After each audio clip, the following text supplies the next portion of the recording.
Market Mantra, Market Mantra, Market Mantra, Market Mantra, Market Mantra,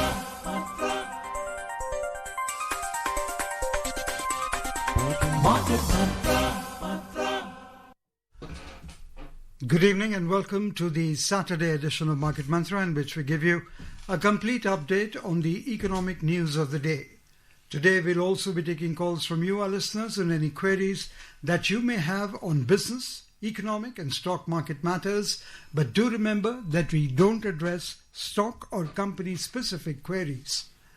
The numbers to call us on are 23314444, 23421050 and 23310464.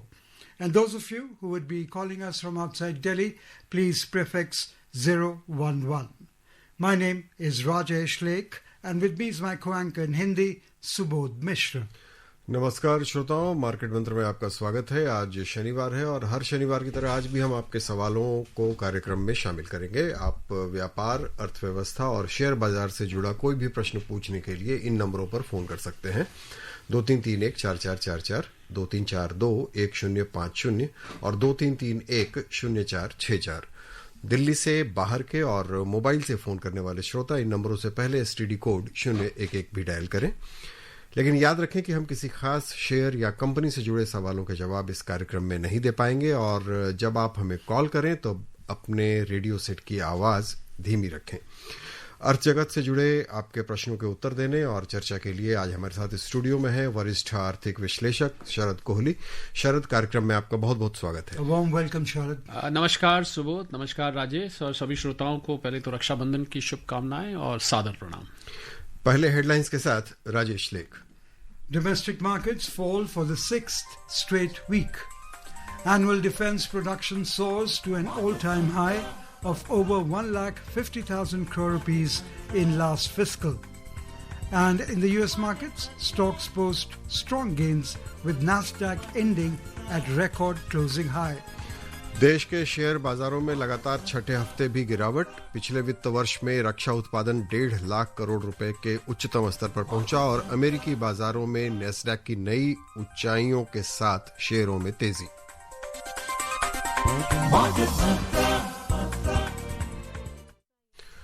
आइए पहली खबर पर नजर डालते हैं। देश के शेयर बाजारों के प्रमुख सूचकांकों में लगातार छठे हफ्ते भी गिरावट दर्ज की गई।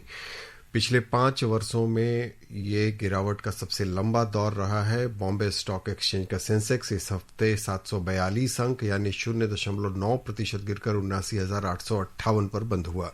एनएसई का निफ्टी 202 अंक यानी 0.8% गिरकर 24,363 पर बंद हुआ। बीएसई मिड कैप इंडेक्स इस हफ्ते लगभग 1.3% नीचे आ गया, जबकि स्मॉल कैप इंडेक्स इससे थोड़ा ज्यादा यानी 1.86% लुढ़क गया। अमेरिका द्वारा भारतीय वस्तुओं पर अतिरिक्त शुल्क लगाए जाने के कारण निवेशकों ने इस हफ्ते सावधानी बरती। साथ ही प्रमुख सेक्टर्स में मुनाफा वसूली, विदेशी निवेशकों द्वारा बिकवाली और पहली तिमाही की आमदनी के कमजोर आंकड़ों से भी बाजार में मायूसी रही। बाद में करेंगे, पहले कॉलर्स के पास चल रहे। दिल्ली से एक कॉलर हमारे साथ है, टीआर नाथ। स्वागत है आपका, सवाल पूछें। आपको टीम को नमस्कार। And I am a senior citizen, I am 85, I am holding HUF. HUF के अंदर डिडक्शंस और एक्सपेंडिचर्स क्या क्या अलाउड हो सकते हैं भैया? एचयूएफ के अंदर डिडक्शन ऑफ सर्विसेज जी क्या क्या अलाउड है? डिडक्शन देखिए नाथ साहब, पहले तो आपको बहुत प्रणाम। आप इतने वरिष्ठ नागरिक हैं, 85 ईयर्स के हैं ये राजेश और सुबोध, और बड़ी हिम्मत है इनकी और बहुत तारीफे काबिल तारीफ मैं कहूँगा। देखिए डिडक्शन जब आप लेते हैं एचयूएफ के अंदर नाथ साहब, तो एचयूएफ को मोस्टली एक इंडिविजुअल टैक्स पेयर की तरह ट्रीट किया जाता है। उसकी जो बेसिक एग्जेम्पशन लिमिट्स होती हैं वो भी ज्यादातर इंडिविजुअल की तरह होती हैं। बाकी डिडक्शन की जहां तक आप बात कर रहे हैं, एचयूएफ ज्यादातर डिडक्शंस वहां लेते हैं जहां एचयूएफ का कोई बिजनेस चल रहा हो। तो अगर एचयूएफ के नाम से बिजनेस चल रहा है तो बिजनेस में वो खर्च जो कि एक प्रोप्राइटरशिप या एक कंपनी क्लेम करती है, वही डिडक्शंस एक HUF भी क्लेम कर सकता है। सेक्शन 37 है इनकम टैक्स का, 37(1) कहते हैं, जिसके अंतर्गत ये डिडक्शंस मिलती है। इसके अलावा अगर आप न्यू रजीम में जा रहे हैं नाथ साहब, तो न्यू रजीम में आपको पता होगा कि चैप्टर 6A की ज्यादातर डिडक्शंस नहीं मिलती हैं। इसी प्रकार हाउस रेंट अलाउंस वगैरह, खैर HUF में तो नौकरी का HRA का प्रश्न नहीं उठता है, पर चैप्टर 6A की डिडक्शंस न्यू रजीम में नहीं मिलती है। नाथ साहब, देखा जा रहा है ज्यादातर के करीब, मेरी एक अनुमान कहता है कि 75 से 80% टैक्स पेयर्स को अब न्यू रजीम ज्यादा भा रही है। तो मैं आपको नाथ साहब सलाह ये दूंगा कि आप को मैंने डिडक्शंस के बारे में तो बताया कि अगर बिजनेस है तो ये है, और बिजनेस के अलावा आप क्लेम कर रहे हैं तो चैप्टर 6A को छोड़ना पड़ेगा आपको। और मैं सलाह ये दूंगा कि आप एक बार न्यू रजीम और ओल्ड रजीम को अपने टैक्स को कंपेयर करके देख लें। मुझे पूरा विश्वास है कि हो सकता है आपके लिए न्यू रजीम ज्यादा फायदेमंद हो, पर अगर आप ओल्ड रजीम में जा भी रहे हैं तो जिन डिडक्शंस के बारे में मैंने आपको बताया उनका आप ध्यान रखिए। From Delhi, we are joined in by Nand Gopal. Warm welcome. Please ask your question. Hello. शरद जी प्रणाम। प्रणाम जी। प्रणाम नंद गोपाल जी। जब मेरा क्वेश्चन है कि अगर कैपिटल गेन टर्म और लॉन्ग टर्म मिला करके 4 लाख है और इनकम फ्रॉम रेंट वगैरह 8 लाख है, तो नई स्कीम में कितना टैक्स लगेगा? नंद गोपाल जी, देखिए कैपिटल गेन जो है वो आपको पता होगा कि जो नया सिस्टम है जिसमें 12 लाख रुपए की एग्जेम्पशन है, पिछले साल 7 लाख रुपए की थी, क्योंकि आप अभी तो पिछले साल के रिटर्न फाइल करने की तैयारी कर रहे होंगे, मुझे उम्मीद है आप उसी से संबंधित पूछ रहे हैं। तो जिन इनकम्स पे मैं सैद्धांतिक रूप से और सभी श्रोताओं के लिए बता देता हूं कि सैद्धांतिक रूप से जो स्पेशल रेट पे इनकम्स होती हैं, तो कैपिटल गेन पे आपको पता होगा कि पिछले साल तक 10%, 15% या अब 20 कर दिया गया है। जब स्पेशल रेट आता है तो वो सेक्शन 87A के अंतर्गत रिबेट नहीं मिलता है।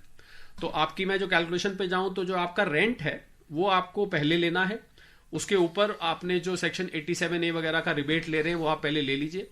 पर जो कैपिटल गेन आपका आ रहा है उस पर आपको सेक्शन 87A रिबेट नहीं लेना है, यानी कि कैपिटल गेन पर जो भी टैक्स बन रहा है वो आपको पूरा देना पड़ेगा। तो आपने जो मुझे सवाल पूछा, मैं उस सवाल को थोड़ा सा पहले तो संशोधित करना चाहूंगा। आप ये पूछिए कि आपका रेंट इतना है और कैपिटल गेन आपका इतना है। पहले आप रेंट को रखिए, उस पर आप अपना टैक्स कैलकुलेट करिए, उसके बाद आप जो कैपिटल गेन बनता है उस पर स्पेशल रेट लॉन्ग टर्म है या शॉर्ट टर्म है उस पर आप स्पेशल रेट लगाइए और वो पूरा टैक्स कैलकुलेट कर लीजिए। आप देखिए रेडियो की अपनी लिमिटेशंस होती हैं, आपको वरना ये थोड़ा सा कागज पेन लेके समझाने वाला होता है, पर जितना मैं आपको कैलकुलेशन के माध्यम से समझा सकता था। पर मुझे उम्मीद है आप बहुत वरिष्ठ हैं और वेटरन हैं, आपने काफी साल देखे हैं अपने जिंदगी के करियर के इनकम टैक्स के इनकम के, तो आप समझ गए होंगे कि इसकी कैलकुलेशन कैसे की जाती है। अगर फिर भी आपको कोई डाउट हो तो अभी तो रिटर्न फाइल करने में टाइम है, आप इसको दोबारा पूछ सकते हैं। We are going in for a short commercial break at this point of time, and we will be back with you very soon. उम्र नहीं होती आज हो या कल, आंखों में हरदम चमकती कल भी रहे आज के ठाट, ना हो टेंशन रिटायरमेंट के बाद। अरे नो टेंशन, करनी है तैयारी एनपीएस जरूरी है। आज ही अपना एनपीएस अकाउंट खुलवाने के लिए नजदीकी बैंक शाखा या सर्विस प्रोवाइडर से संपर्क करें या ईएनपीएस पोर्टल पर जाने के लिए ऑनलाइन www.npstrust.org.in पर लॉगिन करें। Welcome back to Market Mantra. We are live taking your calls, and we have in our studio expert economic analyst Sharad Kohli with us. And if you want to ask any question related to business, economy or stock market, then do call us at 2331-4444, 2342-1050 or 2331-0464। जी, और नोएडा से अगले collar है विभाष। स्वागत है आपका विभाष, सवाल पूछिए। नमस्कार सर। नमस्कार विभाष जी, मेरा प्रश्न यह है कि जैसे अभी मार्केट अप्स एंड डाउन चल रहा है जी, तो कौन सा सेक्टर मतलब सही रहेगा जिसमें हम अभी लॉन्ग टर्म के लिए इन्वेस्टमेंट कर सकते हैं? बहुत अच्छा सवाल पूछा है विभाष, और मैं चाह रहा था आज इस सवाल पर बोलना, और बहुत अच्छा हुआ विभाष ने सभी श्रोताओं के लिए सवाल पूछ लिया। मुझे लगता है ऐसे समय में विभाष 2-3 बातों का ध्यान रखना है। सेक्टर से भी पहले ये बात जिक्र करना चाहूंगा। एक तो आपका जो इन्वेस्टमेंट है वो वेल स्प्रेड आउट होना चाहिए, और मैं राजेश और सुबोध ये भी बताना चाहूंगा कि स्प्रेड आउट खाली सेक्टर्स में नहीं, हम लोग ऐसे हालात में जब ये जियो इकोनॉमिक अनसर्टेनिटी बनी हुई है, हम लोग मल्टी एसेट इन्वेस्टमेंट प्लान बनाते हैं। मल्टी एसेट का मतलब आप स्टॉक मार्केट्स के अलावा आप कुछ एफडीज में रखिए, गोल्ड में करिए। आजकल चमक रहा है सोना, तो चमक चमक के इतना चमक रहा है कि लोगों की आंखों में लग रहा है, इतनी चमक आ गई है। कुछ सिल्वर में रखिए, ईटीएफ्स ले सकते हैं, म्यूचुअल फंड्स ले सकते हैं। तो आप पहले तो ये करिए। अब आपका क्योंकि सवाल सेक्टर्स का है तो मैं सेक्टर्स पे भी आ जाता हूं। आज ही खबर आई कि भारत का डिफेंस सेक्टर का जो प्रोडक्शन है वो 50,000 करोड़ पार कर गया। हमारा एक्सपोर्ट डिफेंस में 23,000 करोड़ पार कर गया।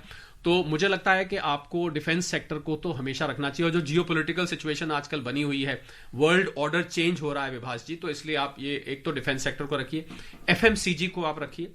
ये और ध्यान रखना है, जो मैं सेक्टर्स आपको बता रहा हूं आपने लंबे वक्त के लिए रखने हैं। होता क्या है, राजेश सुबोध के जब लोग पूछते हैं उसको ट्रेडिंग करना शुरू कर देते हैं, थोड़ा सा हुआ प्रॉफिट बुक कर लिया, बाद में वो भाग जाता है या गिर भी जाता है। तो इसलिए एफएमसीजी हो गया, रिन्यूएबल एनर्जी को आप ध्यान में रखें।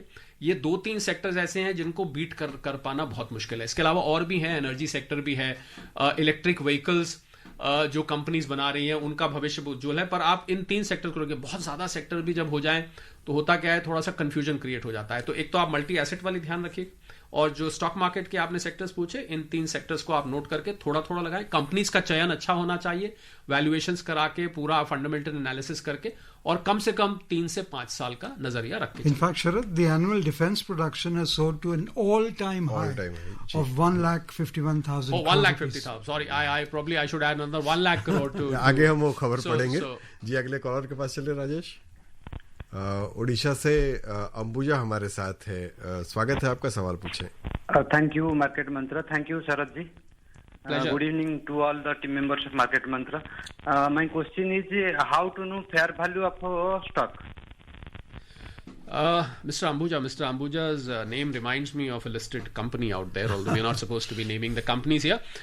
Mr. Ambuja, the way to ascertain the value of shares it is called the intrinsic value of share. For being able to calculate the value of share, we also call it as book value sometimes. You should be a little adept in reading the balance sheet of the company. So what you do is you pick up the balance sheet of the company, and for your information, I must tell you that the balance sheets of all companies are in public domain.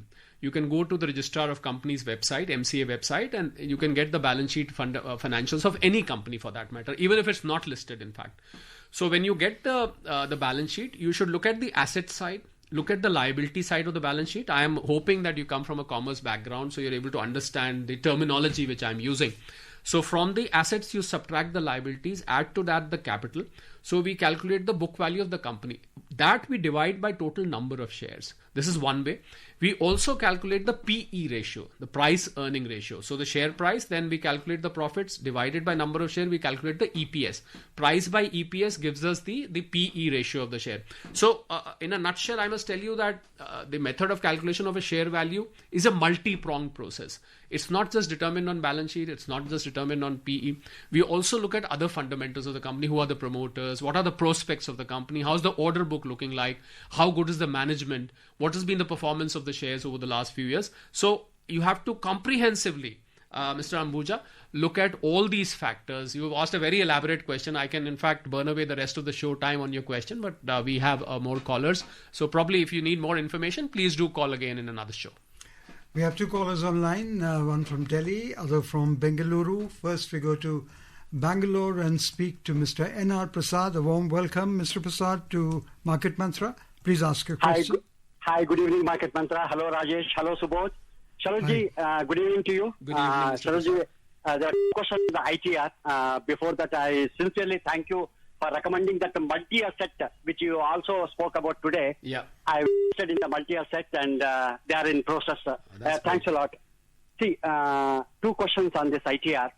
See, Finance Minister withdrawn this our union budget for a hold, and this will be representing it again on Monday. One particular question which I wanted to ask you is, she was talking about the donations made to charitable trust. That was only in the hold because I contribute a lot to charitable trust.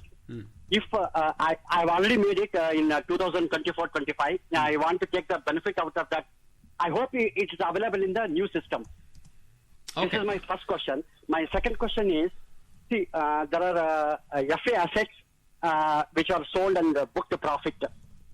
whether those FAI assets can be adjusted. They all are STCG, can be adjusted to the LTCG of the domestic profit made. Okay. Thank you. These are my two questions. All right.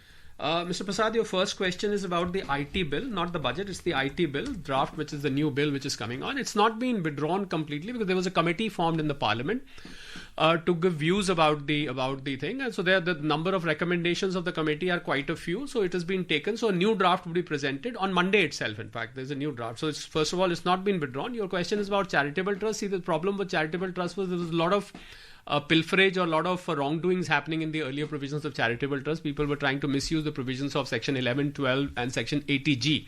So I think some changes are being made to make sure that this is more transparent, more accountable, and in the spirit in which it has been recommended. So I'm sure if you've contributed to a charitable trust which is genuinely involved in charitable activities, there should be no problem. So you can just wait for the draft to come on Monday.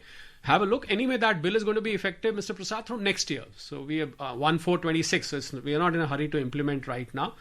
Your second question is about whether LTCG. So I must tell you that LTCG, under the present laws, STCG can be adjusted against LTCG, but LTCG cannot be adjusted against STCG. So I hope your assets are related to stock markets and securities. So you should remember that rule. In fact, to make it easy for you, when you go to your ITR and you're filling up ITR 2 or ITR 3 for that matter, in fact, ITR 1 also allows, the Sahaj also allows.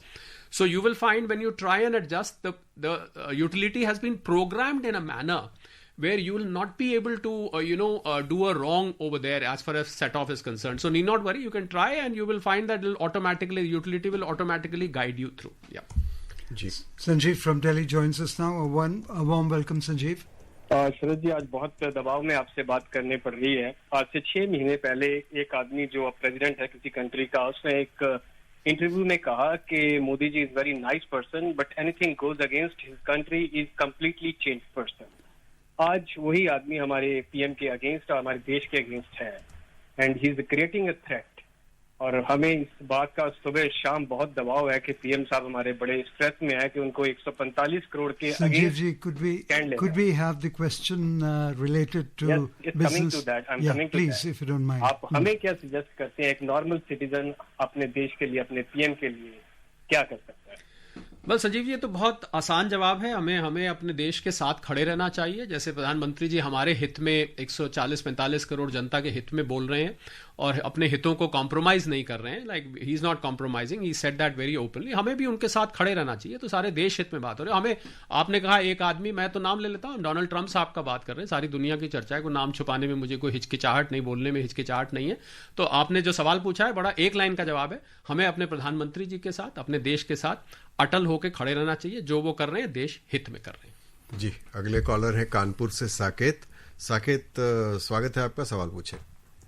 आदरणीय कोहली जी और पूरी market मंत्रा team को happy Rakshabandhan और good evening. Good evening. मेरा पहला सवाल है कि पीपीएफ के 15 साल पूरे होने के बाद फिर से नया पीपीएफ अकाउंट खोल सकता है एक इंडिविजुअल? और दूसरा, आगे भविष्य में शेयर मार्केट की चाल कैसी रह सकती है? साकेत जी, पीपीएफ अकाउंट नया खोलने की जरूरत नहीं होती है. जब 15 साल पूरे हो जाते हैं आप उसको 5-5 साल के लिए जितनी बार मर्जी एक्सटेंड करा सकते हैं. पहली बात तो आप ये ध्यान रखिए.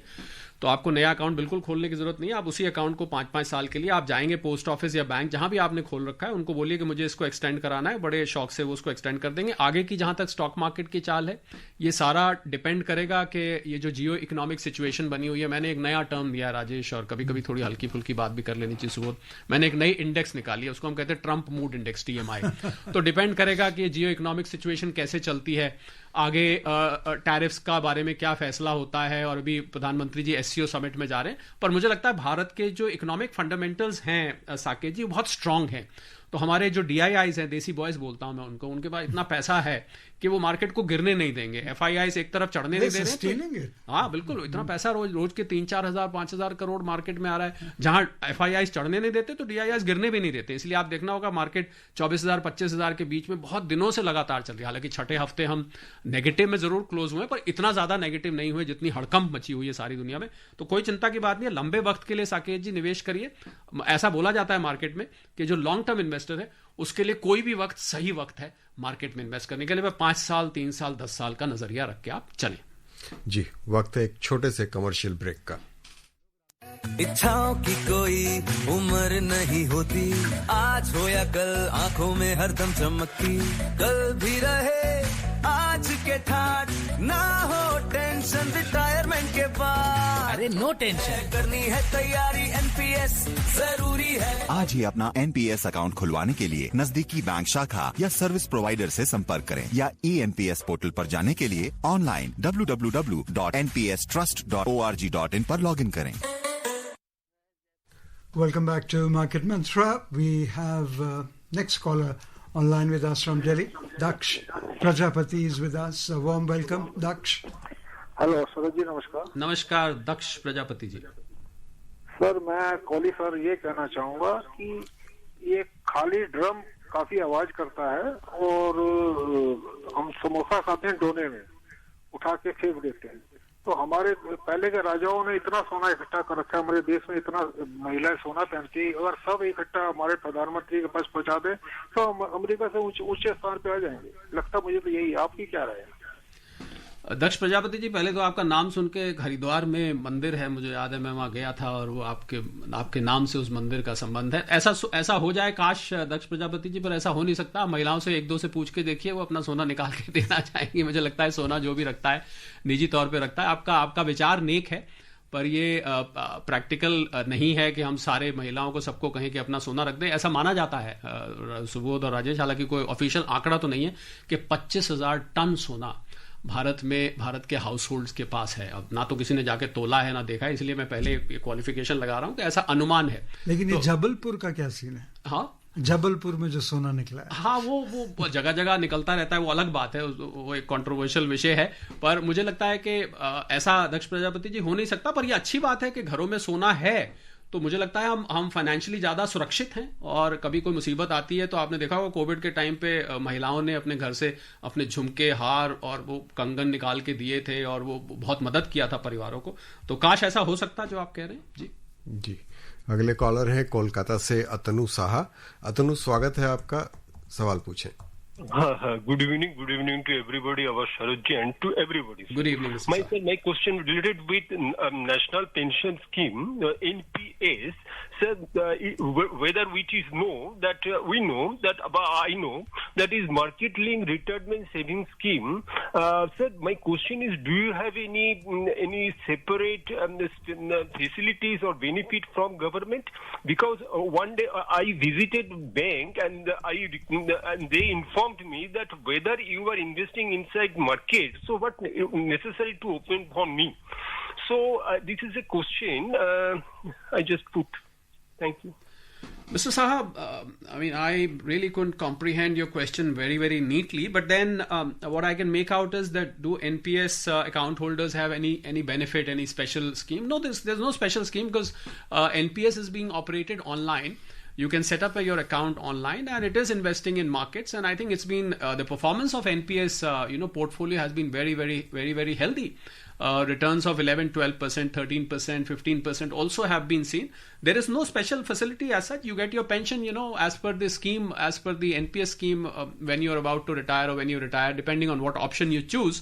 But no special facility is given. But I think it's a very good scheme. I would like to solicit every Indian to go and open your NPS account.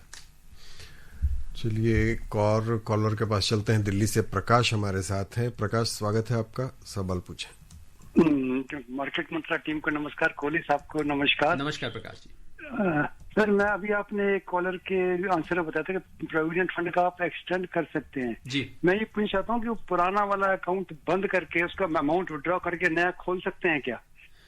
जी हाँ, अगर आप पुराना बंद कर देते हैं और कहीं आपका अकाउंट नहीं है तो फिर आप उसको नए सिरे से खुला सकते हैं। पर प्रकाश जी, सवाल तो ये है कि आप ऐसा क्यों करना चाहेंगे? क्योंकि जो आपका अकाउंट ऑलरेडी चल रहा है तो आप एक एडमिनिस्ट्रेटिव लोड अपने सिर पे लेंगे। पहले आप उसको बंद कराएंगे, फिर आप बंद करा के करेंगे, फिर आप उसको दोबारा खुला। अगर आपका पूरी तरह से बंद हो गया, क्लोज हो गया, तो फिर आप एक नया अकाउंट पर, फिर वो 15 साल का ही होगा। मैं जो आपको बता रहा था वो 5-5, इसमें फायदा एक्सटेंड करने में राजेश सुबोध ये है कि वो 5-5 साल का होता है। तो जो लॉक इन पीरियड होता है, जो विड्रॉ करने की सुविधा, क्योंकि बहुत सारे पीपीएफ होल्डर्स ये कहते हैं कि हम लोग विड्रॉ नहीं कर पा रहे क्योंकि 15 साल का अकाउंट, आपको पता होगा विड्रॉ करने का एक फॉर्मूला है। तो अगर आप 5-5 साल का एक्सटेंड कराते हैं तो वो तो आपके लिए एक एडेड एडवांटेज बन जाता है, तो आप तो फिर 15 साल के एक चक्र में फंस जाएंगे। तो पर हाँ, प्रिंसिपली आपका सवाल का जवाब हाँ है, आप ऐसा कर सकते हैं। जी, अगली खबर पर नजर डालते हैं। पिछले वित्त वर्ष यानी 2024-25 में वार्षिक रक्षा उत्पादन बढ़कर 1,51,000 करोड़ रुपए तक पहुंच गया, जो अब तक का सबसे ऊंचा स्तर है। एक साल पहले की तुलना में यह 18% की वृद्धि है। इसकी सराहना करते हुए रक्षा मंत्री राजनाथ सिंह ने कहा कि यह रक्षा उद्योगों की बुनियाद के मजबूत होने के संकेत हैं। श्री सिंह ने सोशल मीडिया पोस्ट में रक्षा मंत्रालय के रक्षा उत्पादन विभाग और अन्य हितधारकों की भी सराहना की। एक और खबर रक्षा क्षेत्र से ही, पिछले वर्ष भारत का रक्षा निर्यात 23,000 करोड़ रुपए रहा। अगले 2-3 वर्षों में इसके दोगुना होने की उम्मीद है। रक्षा अनुसंधान और विकास विभाग के सचिव डॉक्टर समीर कामत ने आज पुणे में यह जानकारी दी। उन्होंने कहा कि मध्य पूर्व के मुल्कों, अफ्रीकी देशों और दक्षिण एशियाई देशों में भारतीय रक्षा उपकरणों की भारी मांग है। Gurunath from Maharashtra, please stay with us as we tell you that the US stocks ended higher on Friday, with Nasdaq edging a record closing high for the second straight session, led by technology-related shares. The tech-heavy Nasdaq Composite Index jumped around 1% to close at a fresh high of 21,450. S&P 500 gained around 0.8% at 6,389, and the Dow Jones Industrial Average Index almost rose 0.5% to settle at 44,176. The three major indices also registered solid gains for the week. Nasdaq surged around 3.9%, S&P advanced 2.4%, and the Dow increased over 1.3%. जी, महाराष्ट्र से गुरुनाथ हमारे साथ हैं, अपना सवाल पूछें। हाँ जी sir, नमस्ते। नमस्ते। कोहली सर को भी नमस्ते। नमस्कार गुरुनाथ जी। नमस्कार जी। Very briefly, Gurunath ji, we have very little time with us.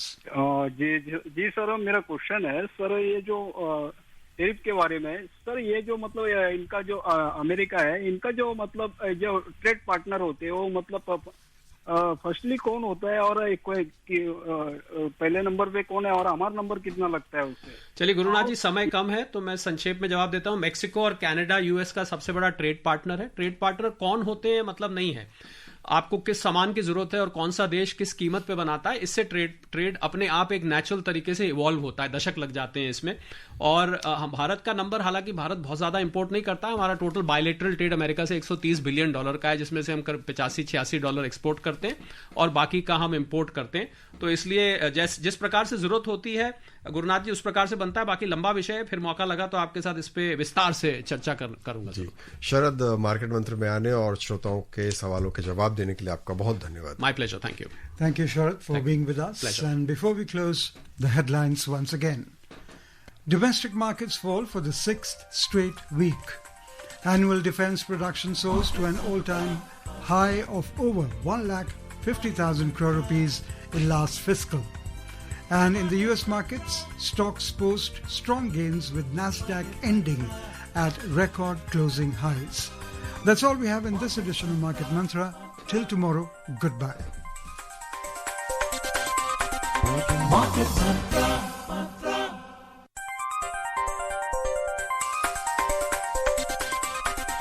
Market Mantra.